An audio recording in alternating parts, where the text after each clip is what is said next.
साधारण त्यांचंही काही म्हणणं असतं तेही ऐकून घ्यावं लागतं। चारी प्रभागातल्या चारी उमेदवारांनी एकोप्याने प्रचार करा, कुठेही निवडणूक आचारसंहितेचा भंग होणार नाही काळजी घ्या, बोलत असताना कुठल्याही घटकाला ठेच पोचेल अशा पद्धतीचं वक्तव्य कुणाकडनं होता कामा नये। आणि ही निवडणूक ही महानगरपालिकेची निवडणूक आहे। भारत सरकार नरेंद्र मोदी साहेबांच्या नेतृत्वाखाली पंतप्रधान म्हणून तिथं उत्तम काम चाललेलं आहे। राज्यामध्ये आम्ही तिथं एनडीएला पाठिंबा दिलेला आहे। राज्यामध्ये देवेंद्र फडणवीस साहेब मुख्यमंत्री म्हणून काम करतायत, एकनाथरावजी आम्ही सगळे तिथं सपोर्ट करतो, तिथंही कुठली अडचण नाही। परंतु ज्या काही महानगरपालिका आत्ता वेगवेगळ्या लागलेल्या आहेत त्याच्यामध्ये ह्या महानगरपालिकेमध्ये गेले 25 वर्ष मी काम केलेलं आहे। माझ्या नेतृत्वाखाली या महानगरपालिकेमध्ये कसा कायापालट झाला हे तमाम पिंपरी चिंचवडकरांनी बघितलेलं आहे। परंतु गेल्या 9 वर्षामध्ये इथं काय अवस्था झाली ह्या सगळ्या गोष्टी आपल्या सगळ्यांच्या समोर आहे। आणि त्याच्यामुळं निवडणुकीमध्ये महानगरपालिकेशी संबंधित असणारेच प्रश्नाचा ओहापोह झाला पाहिजे।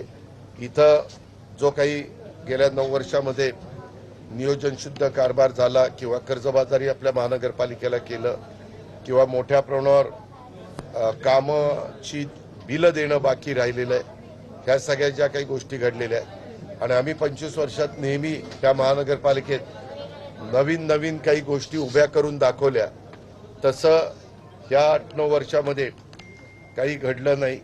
आपल्याला माहिती आहे की मागे मेट्रोचं मंजुरी ही त्या काळामध्ये कोणी दिली, मेट्रोचं भूमिपूजन करताना दोन्हीकडे पुण्यामध्ये पण राष्ट्रवादीचा महापौर होता आणि पिंपरी चिंचवडमध्ये पण राष्ट्रवादीचाच महापौर होता। त्या काळामध्ये पंतप्रधानांनी नरेंद्र मोदी साहेबांनी भूमिपूजन केलं, ते भूमिपूजन झालं आणि बाकीच्या बाबतीत केंद्र सरकार राज्य सरकारचा निधी आणून देण्याचं काम आम्ही करूच। पण इथले महानगरपालिकेतले जे काही यक्ष प्रश्न निर्माण झालेले आहेत आणि आपल्याला अनेक अडचणींना सामोरं जावं लागतं, त्या अडचणी दूर करण्याच्या करता आम्ही जे उमेदवार दिलेले आहेत, दोन्ही राष्ट्रवादी काँग्रेस आणि अनेक RPI चे घटक आहेत आणि इतर पण काही राजकीय पक्ष जवळपास 9-10 संघटनांची ती यादी आहे, त्या सगळ्यांनी एकोप्याने काम करा याबद्दल मी त्यांना सांगितलं। संरक्षण लागते, काही उमेदवारांना पोलिसांचं संरक्षण लागतं, पण कुणालाही निवडणुकीला उभं राहिल्यानंतर काही त्याला जर जीवाला भीती असेल त्याला सुरक्षितता देणं हे पोलिसांचं काम असतं। प्रश्न 10 दिवसाचाच आहे, त्याच्यावर कुणीही जो उमेदवार असेल आणि पोलिसांच्याकडे त्यांनी मागणी केली तर पोलिसांना संरक्षण द्यावं लागतं। दहशत नेमकी कुणाची नाही, आता मागणी कुठल्या उमेदवारांनी केली, कुठल्या एरियात आहे, प्रत्येक ठिकाणी वेगवेगळ्या एरियामध्ये वेगवेगळे काही दहशत माजवणारी लोक असतात, हे आपण पाहत असतो। तुमच्या स्थानिक नेत्यांनी तुम्हाला कळवलेलं आहे की आम्हाला अशा अशा वार्डामध्ये गरज आहे, पोलीस संरक्षणाची गरज आहे। अरे मी पोलीस अधिकाऱ्यांना विचारलं, त्यांनी सांगितलं की त्यांनी आमच्याकडे लेखीपत्र द्यावं, लेखीपत्र दिलं तर आम्ही ते तपासून त्यांना गरज असेल तर आम्ही संरक्षण देऊ। दादा, पहिल्या पत्रकार परिषदेमध्ये पिंपरी चिंचवडमध्ये झालेलं आपण भाजपवर प्रचंड आक्रमक टीका केली होती, त्याला आता देवेंद्र फडणवीस तेवढंच का तुम्ही पत्रकारांनी सांगताना मी तेव्हाही सांगितलेलं होतं, मी महानगरपालिकेपुरतं बोलतो। महानगरपालिकेमध्ये जो काही कारभार झाला, पत्रकार मित्रांनो तुम्हालाही सगळं माहिती आहे की कशा पद्धतीनं तिथे रिंग होती, कशा पद्धतीनं टेंडर पास होतात, कशा पद्धतीनं प्री क्वालिफिकेशन होण्या, ज्यांना द्यायचं काम त्यांना फॉर असणाऱ्या अटी टाकल्या जातात, ह्या गोष्टी आहेत ना, ह्या कोणी नाकारू शकत आणि त्याच्याकरता मी पुरावे पण दिले, काही ठिकाणी व्हाईटनर लावला वगैरे वगैरे। तुम्ही एक मिनिट थांबा, तुम्ही ज्या वेळेस मी वक्तव्य केलं त्या वक्तव्याला मीडियानी वेगळ्या पद्धतीनं उगवून वाढवलं। मी आजही पुन्हा तुम्हाला सगळ्यांना सांगतो, ते वक्तव्य वेगळं दाखवलं गेल्यामुळं आपण ज्या मान्यवरांची नावं घेतात त्यांनी त्यांच्या पक्षाचे ते प्रमुख असल्यामुळे त्यांनी स्टेटमेंट केलं।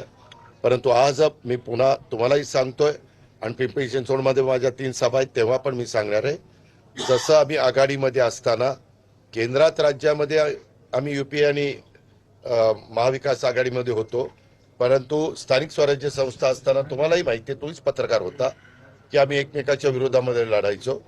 तसं पुण्यात आणि पिंपरी चिंचवडमध्ये झालंय. दादाने काय बोला महानगरपालिकेचं रवींद्र स्थिती चव्हाण आले, बावनकुळे आले, ते म्हटले की दादाने हे बोलायला नको, ते बोलायला नको, असं काय बोलतो? एक मिनिट. त्या संदर्भामध्ये मी तुम्हाला कितीदा सांगतोय पत्रकार मित्रांनो, की तुम्ही दाखवताना मी पूर्ण भाजपला बोललोय असं तुम्ही दाखवलं. मी बोललो होतो महानगरपालिकेमध्ये जे कारभारी पण चाललेलं होतं त्या व्यक्तींच्या बद्दल मी बोललो, त्यांच्या गलथान कारभाराबद्दल बोललो आणि आताही त्यांच्याच बद्दल बोलणार आहे. ते कारण महापालिकेतच उद्याची- म्हणतायत की 2017 पूर्वी दादांची 15 वर्ष सत्ता होती ना. तर पानं चालली आमची, तर दादांना बोलता येणार नाही असं ते ठीक आहे ना, चालण्याचा अधिकार आहे, संविधानाने त्यांना दिलेला आहे. जरूर तो अधिकार त्यांनी वापरावा. शेवटी मी माझ्या परीनं माझी भूमिका मांडत असताना ते पण त्यांच्या परीनं त्यांची भूमिका मांडतील. जनता जनार्दन सर्वस्व आहे. जनता सर्वांचं ऐकून घेईल आणि ज्यांचं योग्य वाटेल त्याला बटन दाबेल. आता महायुतीमध्ये म्हणजे अजित पवारांना सावरकरांचे विचार मान्य करावे लागतील असं आशिष शेलार म्हणाले. मी आपल्याला सांगू का, तुम्हाला विकासाचं काही पडलेलं नाही. मी तुम्हाला कुठून तरी काहीतरी आमच्यात अंतर कसं वाढेल अशा प्रकारचे प्रश्न विचारून तुम्ही त्याला एक हे देण्याचा प्रयत्न करताय. मला आता फक्त महानगरपालिका, मी ज्या महानगरपालिकेमध्ये जाईल त्याचबद्दल मी प्रश्नाचं उत्तर देईल. इतर तुम्ही प्रश्न विचारले तर त्याला नो कॉमेंट्स. मी निवडणुका संपल्यानंतर प्रत्येक प्रश्नाला उत्तर द्यायला दादा, या बांधील. शर्यतीत बिलकुल आपण मानणार नाही. या शर्यतीत 70,000 कोटी जे बोलले होते, दादा 70,000 कोटी जे बोलले होते दादा 70